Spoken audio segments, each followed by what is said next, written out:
충남경찰청이 캄보디아 스킨범죄 송화 피의자 수사 결과를 발표했는데요. 그 수법을 보니 깜빡하면 넘어갈 정도로 치밀하고 충격적입니다. 충남경찰은 지난해 중순부터 올해 7월까지 캄보디아 프놈펜 태국 방콕 등지에서 로맨스 스킨 전화금융 사기 2등방 노쇼 사기 등의 범행으로 남을 속여 피해자 110명으로부터 93억 원 상당을 빼앗은 조직원 45평을 검거해 이들 전원을 구속 송치했다고 밝혔습니다. 70대 25명, 30대 17명, 40대 3명 등 남성 42명과 여성 3명 등으로 이뤄진 이들은 최소 2개월부터 최장 16개월까지 범행에 가담한 것으로 드러났습니다. 범죄에 이입된 경보는 지인 포석이 29명으로 가장 많았고 인터넷 광고 등 8명, 현지 포석 6명, 기타 2명 등으로 나타났습니다.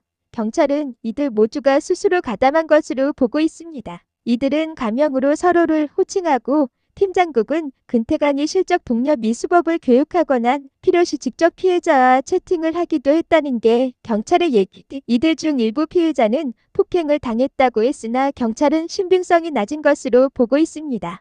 이들 조직은 북원이라는 가명을 쓰는 총책을 정점으로 한국 총책 2명과 관리자, 격인 실장을 축으로 로맨스 스킨팀, 전화금융 사기팀, 코인 투자 리딩방팀, 노쇼팀 등 4개의 팀으로 구성돼 범행을 저질렀으며 조직원은 대략 100명으로 경찰은 파악하고 있습니다. 범행 수법을 살펴보면 캄보디아 프놈펜 거점 로맨스 스킨팀은 KISSM 및 만당, 러닝네비 티오키 등 조건 만남 업체 매니저와 실장으로 4층에 접근하고 가입비, 인증비, 계정 복구비를 입금하도록 2인의 1인당 최소 수십만 원에서 최대 10억 원까지 총 23명으로부터 26억 원을 가로챈 것으로 밝혀졌습니다. 또 태국 방콕의 거점을 둔 보이스피싱 팀은 우체국 택배기사 등으로 4층에 카드가 발급이 되었다고 연락하거나 카드 발급 사실이 없으면 카드사고 예방센터로 연락하도록 조치하고 금감원검사 등으로 4층의 재산보호 혹은 관련한 전화를 통해 총 21명으로부터 59억 원 편취했습니다. 캄보디아 프놈펜에 거점을 두고 텔레그램을 이용해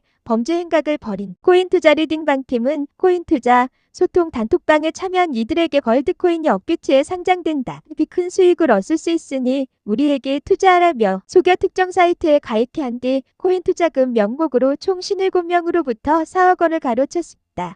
이들은 지난 7월 5일 서울 강남에서 투자 세미나를 개최하고 이를 라이브로 생중계하는 등 담대하면서도 치밀함을 보이기도 했습니다. 노쇼팀은 유통업체 등을 운영하는 소상공인들에게 교도소에 납품할 의자가 필요하다며 적군의 기저세 동기를 먼저 결제해주면 위자 대금과 같이 카드로 결제를 해주겠다는 수법으로 대금 결제를 이독 9명으로부터 1억 7천만 원을 빼앗아 가로챈 혐의를 받고 있습니다. 충남경찰은 지난 7월 5일 캄보디아 프놈펜 등지에서 57명을 현행법으로 체포하고 9월 현지 출장으로 피의자들 혐의를 입증한 뒤 41명에 대한 체포영장을 신청했으며 10월 18일 캄보디아 공항 우리 국적기안에서 이들 피의자에 대한 체포영장을 집행했다고 밝혔습니다. 이어 국내 송환 후 조사를 거쳐 45명에 대한 구속영장을 발부받아 피의자 전원 구속 송치했습니다. 충남경찰은 앞으로 북원 총책 조직을 범죄단서로 전국에 흩어져 있는 미제 사건들을 병화 처리하고 미검거 조직원들의 검거에 전력을 다하는 한편 나아가 해외 범죄 단지를 거점으로